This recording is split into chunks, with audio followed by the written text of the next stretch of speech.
welcome to Angling For You.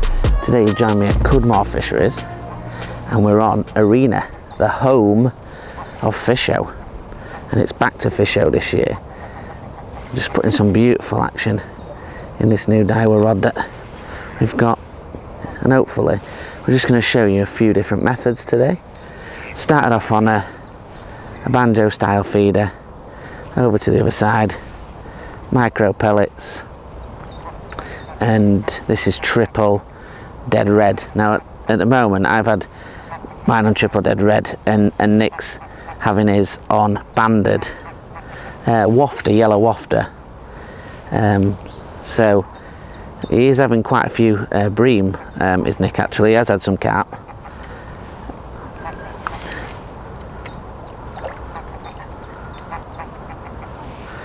So I'm putting up a good account of itself, trying to get underneath every snag going. Oh, a lovely fish. Nice mirror, looks beautiful. And he's in the net. I must say, it is a dream, this rod. Let's have a look. About 3 pounds or so. Get him hooked perfectly in the side lip. Just throw that out to the side. See if we can lift him up, show you if he'll behave, because they are full of beans in here. Absolutely full of beans. He's not, I don't think he wants to come out, but we'll give him a go. There we go. Lovely fish to start the session. And like I said, today what we're going to do is look at different styles of fishing, just experience Cudmore and see what it's got to offer, see what we can do, and see how many fish we can catch. Just try out some various methods. So join me in a little while, and fingers crossed the tip will be going round and we can catch some fish. Right guys, we're into another fish. Not as big this time. They're small fish. This one's on a yellow wafter. He's not happy about it.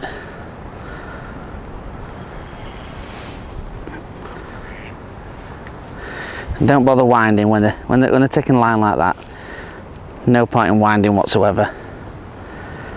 Just let them take the line. If they're near a snag, then tighten up. Nice little mirror.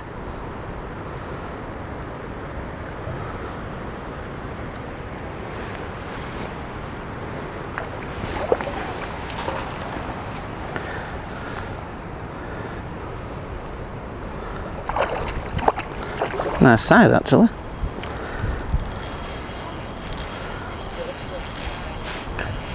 Going back out. Like I said, just if they want to run like that, let them run.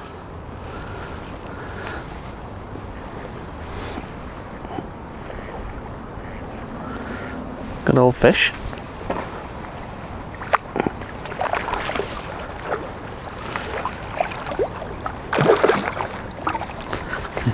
We're following him around in this net. You don't want it. Jesus. We'll eventually get him in the net. Well, that was a bit of shoddy netting, I'll be honest. That was a bit of shoddy netting. Every time I went, he went down. It's a nice fish. Every fish we've had today, it's gone absolutely ballistic when it gets in net. Calm down, lad.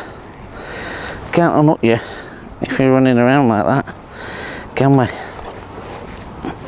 It's a nice fish he is.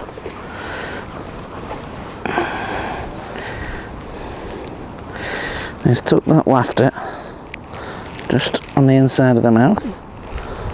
I can pop that out on my finger. Yep, we can. Now I do not think this guy's gonna play a ball, but we'll have a try. a lovely fish.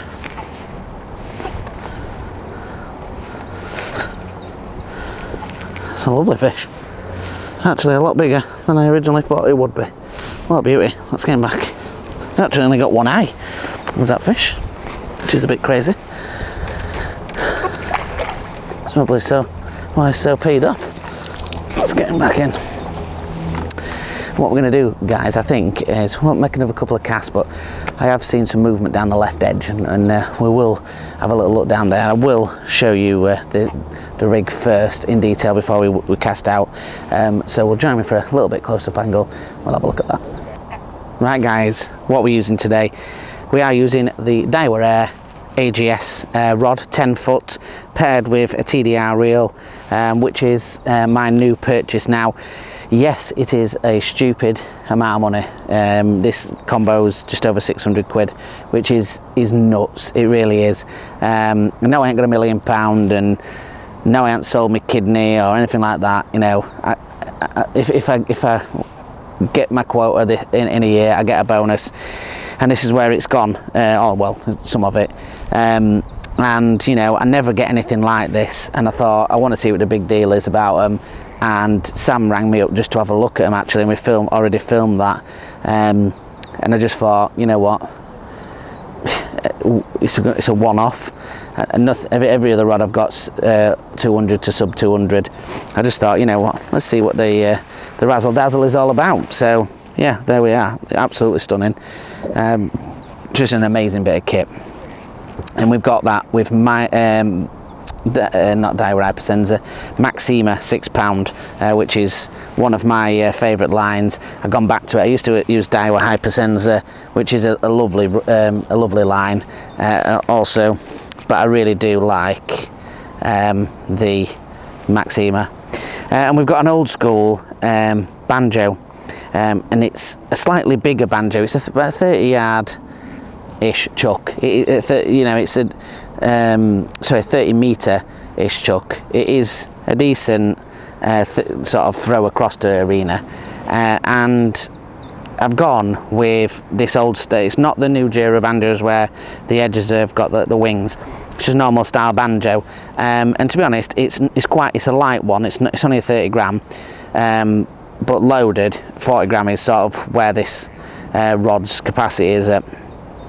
And what I've done that is a short stem, got a little wafter on there with a little Guru QM1, and the reason, I mean, to be honest, I've been catching on that, and I've been catching on triple dead red as well, and Nick's been having a few on the wafter, so we've sort of tried out between us. Now I started up against the island around 2 foot away, and I've had a couple of fish from there, and I've just come back sort of 8 foot to where Nick is, because he had a good consistent run.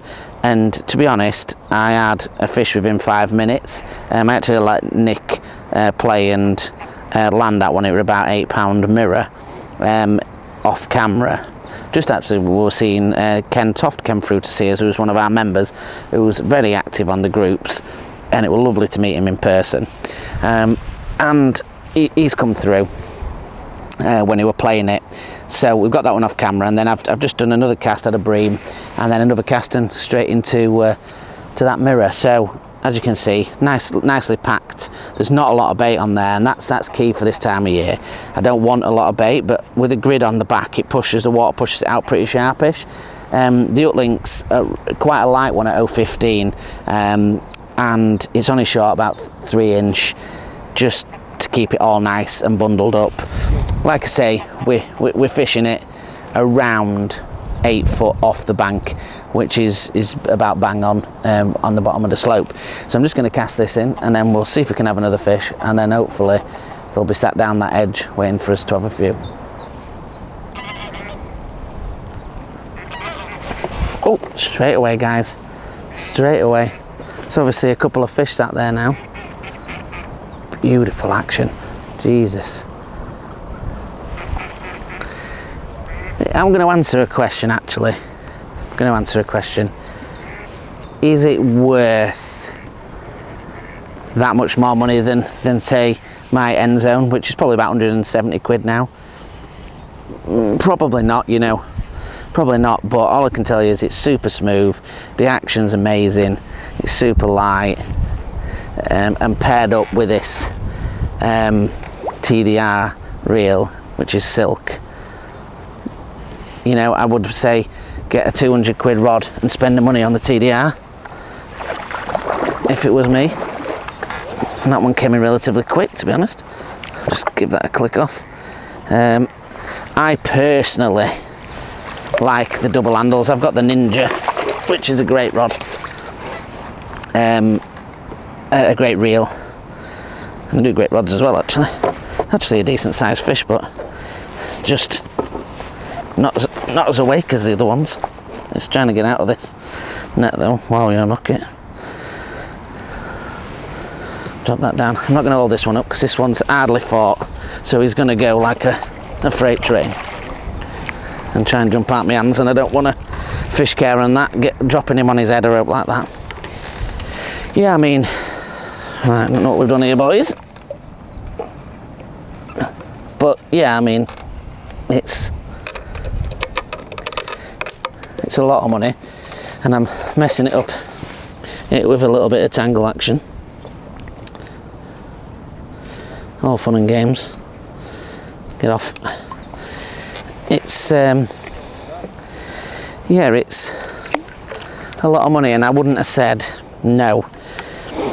I think from certainly at my level, but even at most, I mean, don't get me wrong, I've had a few fish on it now today, and the action is unbelievable. It is really light. It feels super strong, and it feels amazing to cast. But most of those things, so does my my End Zone Z. That also feels super light, great action. And I just think it's a lot of money. I think where you'd probably benefit, I think they do a 12 to 13 foot where it's at distance, and you really do need that power in a blank. I think that's where you'd probably be finding the most sort of advantage. I mean, it does cast with ease, and it has got a great sort of compression, and it fires that bait out no end. But like I say, I don't think it's £285 better than my Z, if I'm honest. That's me being honest. But then again, I just wanted to see what it were like. You know, I only really treat myself once a year to something what I really want. This year it's the rod, and you know, the good thing is, and I put this on a post actually, if you went out 4 times a month, or even once for 4 months, you'd probably spend 200 quid every time you went out, which would more than pay for what this is. And yeah, you might have a good time, you get some good memories and stuff like that from your nights out, but you won't have anything physically at the end of it. Whereas this, I'll get all the memories every time I fish with it, but then I've still got a physical thing that I can use over and over again. And if I ever got to the point that I wanted to sell it, you're still going to be getting 200-300 quid, 300 quid easy, even if I sold it in a couple of 3 years. You're going to be getting that money. But you know, it's an investment, and I want it to stay with it. And you know, the only thing I'll need to do is put line on it every so often, the reel. And I've had TDRs in the past, to be honest, and TDMs, the super reels. And I've gone. I usually used to have singles, but I've gone on to double handles. Put down below in your comments if you're a double or a single-handed reel lover, because I love the double. I just find when you pick the rod up, you can grab either. That's where I've gone for it, especially on commercials, as the bites are so savage. I don't want to be trying to find the handle. I can put my hand down and I can grab either, and that's why I seem to like it. It's exactly the same on my Ninja. It's exactly the same on my parabolic reel as well. Both of those are double handled. I just think it's the thing for me. What I'll tell you what isn't the thing for me: geese and ducks. I hate them. they're driving me nuts. And that'll bring me on to one point, actually, a really important point. Do not leave bait on your top kits or your rods when it's on your roost behind you. I have done that before with top kit, and I had a guinea fowl when I was fishing at Syke House. A guinea fowl, grabbed it, got it stuck in its beak, ran all the way down the banking, which was hilarious for everybody else, and I managed to grab, in fact Tom Reeves managed to grab the top kit and give it to me. It flew into a massive tree with the elastic and ended up losing all the elastic to it. I got my top kit back, but you know, lesson learned. I always think about that now, especially when there's a load of birds. He's hoping for a quick bite like we had then, or really quick after throwing it back in last time. They're all good stamp fish, you know, sort of around the 5+ mark, which is good. I had a ghosty first chuck this morning before cameras were on. That were about 3.5 pound. Lovely fish, it's just totally white, absolutely beautiful. And I've had a couple of bream in between. Nick's had quite a few bream and some carp, and he also had a ghosty into double figures, which were a lovely fish. Put up a right fight. It took me about 10-15 minutes to get it in. Every time it sought net, it were gone. Lovely fish. And it is a lovely place, Cudmore, if you've never been before. This is only the second time I've fished it. I fished Drumble last time, but it is the probably 5th or 6th time I've been here, due to obviously fish shows in the past. And if I'm not working, we'll be back down here for fish show again. Alright guys, into another fish. Trying to get a bit of line back on him because he's far away and he's on the clip level, so I don't want to have to take the clip off.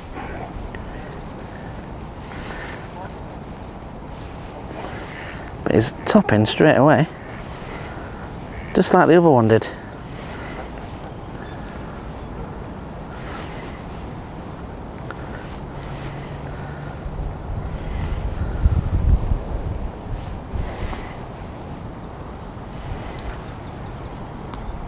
This is where you keep your rod nice and low, and you can get your net ready, and then they come up and he's in.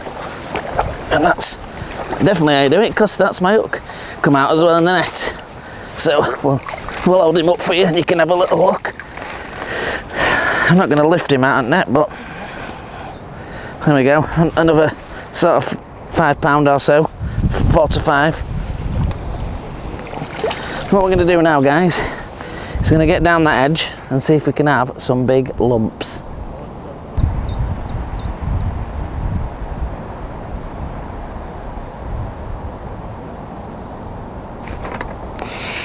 Right guys, into the first fish on the paste down the margin. And this one's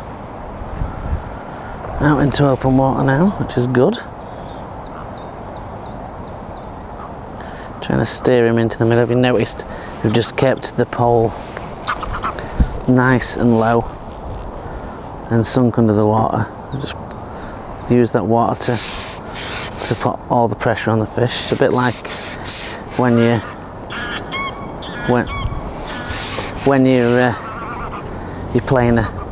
picking somebody up in water. It's a lot lighter than when you are picking them up out of water.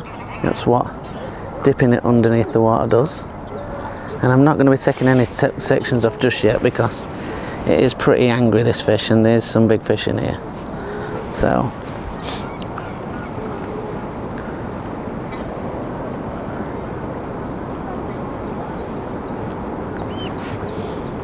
don't want him to disappear in any margins. I want to be able to have some angle on him. Moment, he's just pulling down and get a little bit more control on him.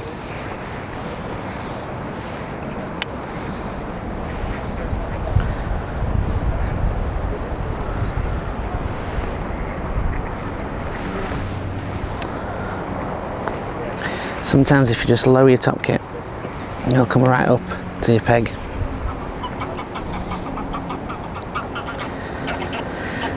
I have no idea what size this is. No idea. I would imagine similar to what we've been catching, sort of 4 to 5 pound range. I don't know actually, that might be a little touch bigger than 4 to 5 pounds. But we'll soon find out, hopefully.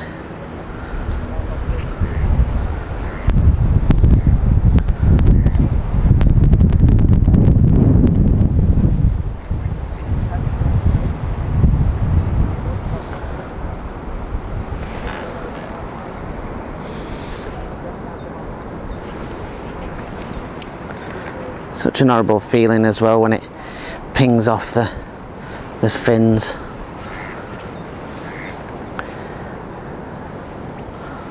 And it's quite a shallow area down there. It's only about 2.5 foot, so it's not a lot of land. Oh, it's horrible. That is horrible when it pings off.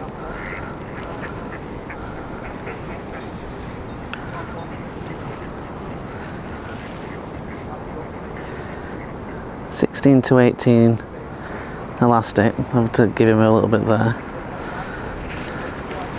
16 to 18 reactor core midi. And I do love this yellow, and it's a beautiful common. It looks like a ghosted common, and I don't entirely sure now if that's going to fit in the old net, boys and girls, because that is a good fish.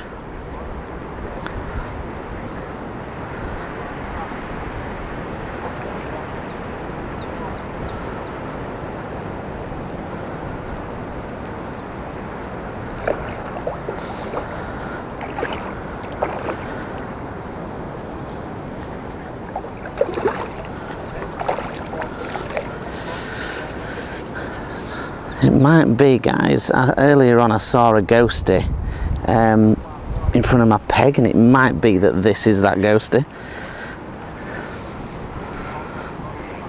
I will say the old art rates definitely took a little step up when I saw that. I was just saying this earlier on with Nick. It's all fun and roses until you see it, and then that changes the game. This is certainly a good fish, this one.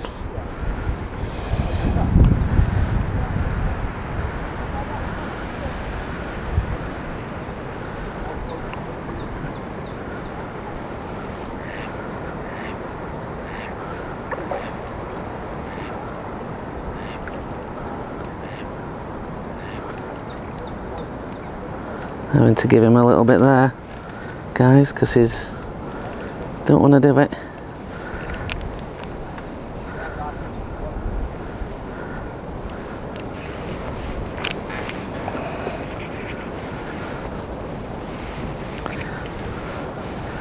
We noticed I've not even thought about the net yet.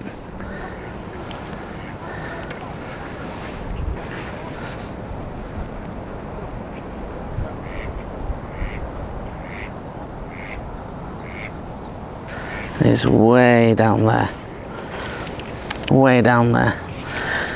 This is the good thing I like about this reactor core 16 to 18 is that it does stretch quite a way.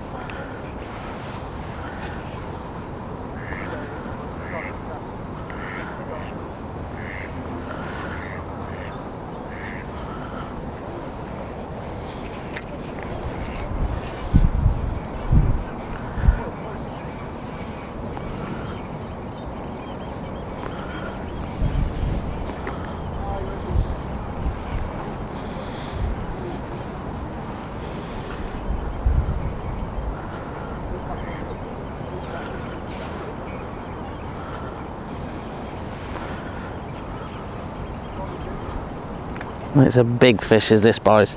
This is a big fish.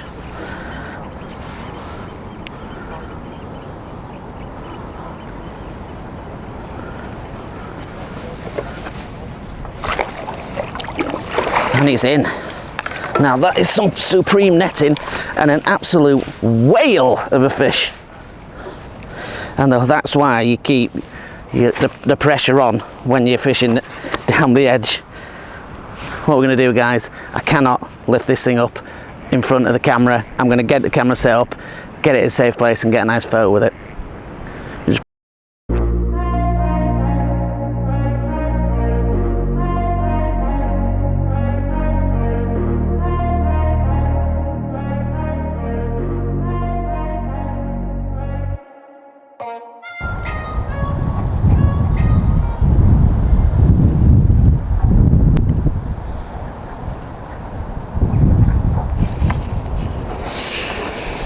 Into another fish, guys. That one was an upbiter. I thought it was the float were moving. It just potted into the sun and I lost it for a second. And he wasn't happy about being hooked, to tell you that. He roared off.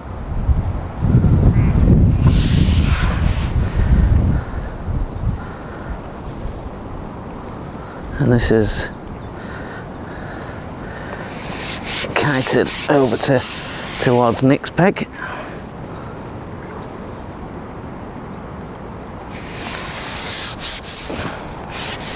It's trying to go under the bank.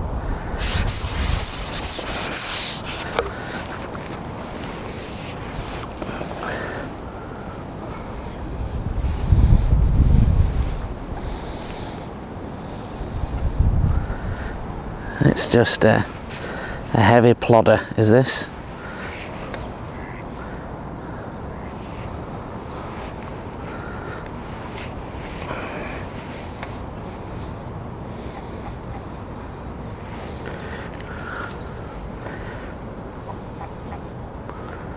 So close to just breaking the surface then. Just can't see it because of the dust it's kicking up.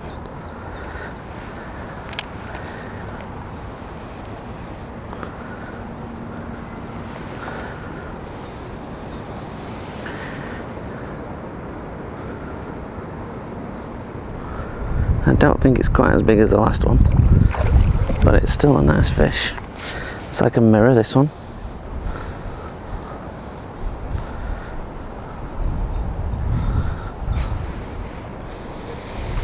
Is that not one of the best sights in fishing, where there's that little boil under the water and that anticipation of seeing what you're hooked into? That's why we go fishing. It's definitely a fit boy, is this? Trying to get back in these reeds. Don't want him anywhere near there, that's for sure. Got a rather precariously placed stick up that's in the front of the peg as well, which is a little bit annoying, but you know, it's all challenging it.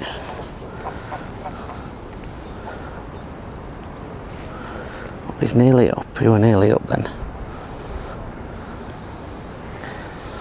And as you know, guys, I do love pace fishing. I just love that feeling when, well, it's the same with anything in it, but that when you can strike a little bit harder and you know your float buries, your elastic flies out. It's awesome.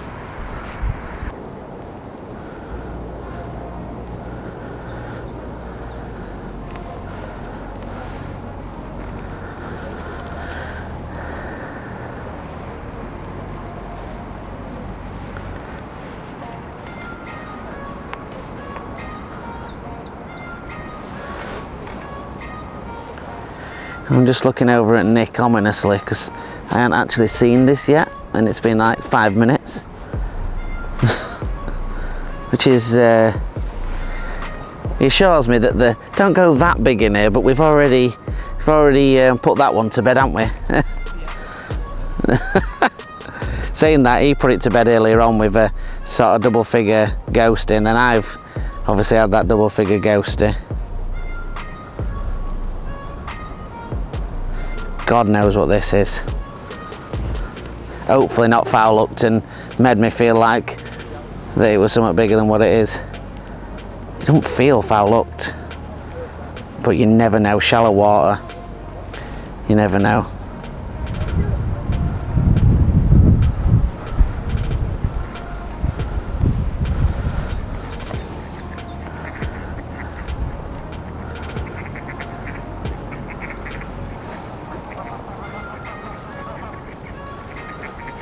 every time we get it near. Every time. No, don't get near that. Don't get near that. Awful stick up that's in water in front of us, slightly to his left.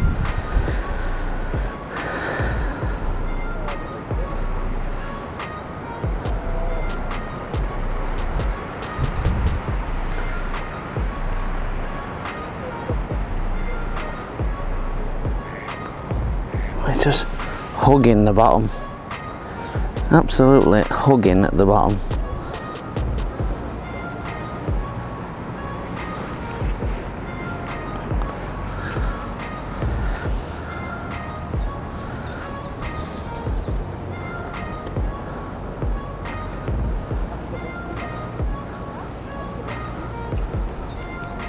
Still not seeing it. It's not even a big fish, man. It's just not even anywhere near as big as what I thought it were going to be. It is a mirror, all right. It's just a normal sized fish. Don't know what it is. It's a weird fight, man. Steroid induced mirror. Like an Austin Ferry mirror. It is a good fish. Actually, it is a good fish. It is a good fish, but it's not as big as I thought it were going to be. Oh, I don't know. Actually, I might retract my previous statement. It is a good fish, that. So it's huge mouth on it. It's rolled underneath all its fins.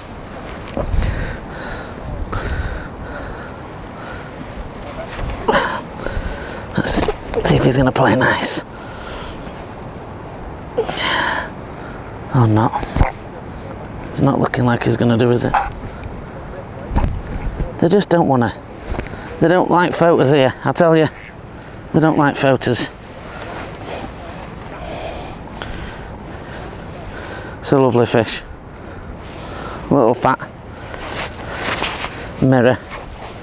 Oh, what a beautiful way to end a great session. Absolutely perfect way to end a great session.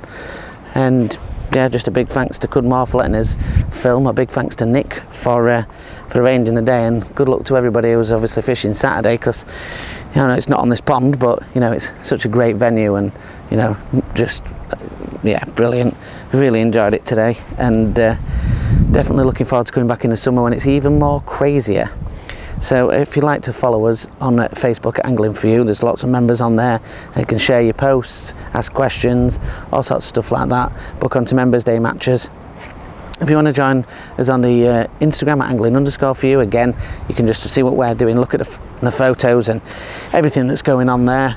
And if you could like, share and subscribe, join the Angling For You family, that would be superb. And if you want to see any other videos, go and look on the YouTube playlist at Angling For You. And until the next one, guys, thank you very much for watching. Tight lines.